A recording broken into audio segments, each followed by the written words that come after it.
Magandang araw mga bata! Sa araw na ito, pagkatapos ng ating aralin, kayo ay inaasahang natutukoy ang mga bahagi ng payak na pangungusap o ang panaguri. Basahin natin ang mga sumusunod na pangungusap. Ang pamilya ay masaya.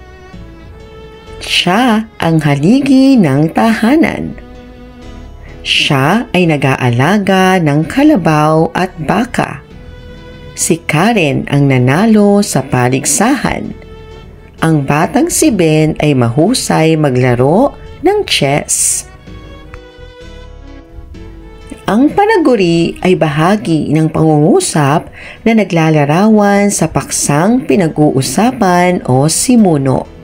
Ito ay maaaring matagpuan sa unahan, gitna, o hulihan. Tukuyin ang nagbibigay turing sa paksang pinag-usapan sa pangungusap. Ang pamilya ay masaya. Paano inilarawan ang pamilya?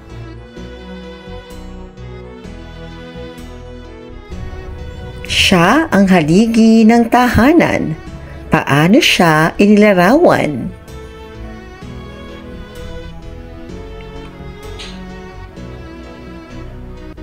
Siya ay nag-aalaga ng kalabaw at baka.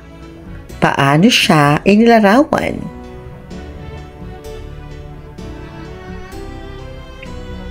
Si Karen ang nanalo sa paligsahan. Paano inilarawan si Karen?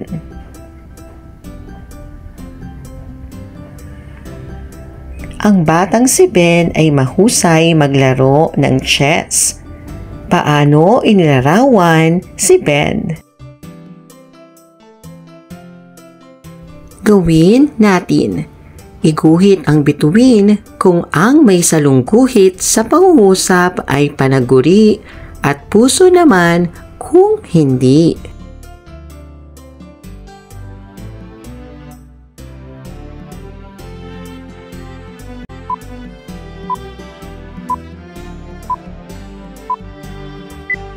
Kami ay Pilipino. Ito ay puso. Mahusay ang aming guro. Ito ay bituin. Ang kalaro ni Kuya ay matatangkad. Ito ay bituin. Si Robert ay malusog. Ito ay puso. Umiyak si Fatima. Ito ay bituin. Buuin mo ako. Ang panaguri ay ang bahagi ng pangungusap na nagsasabi tungkol sa simuno o paksa. Mahalagang bahagi ito ng pangungusap sapagkat ito ang nagbibigay ng paliwanag tungkol sa simuno at tumutulong upang mabuo ang buong diwa ng pangungusap. Gawin natin. Bilugan ang panaguring ginamit sa pangungusap.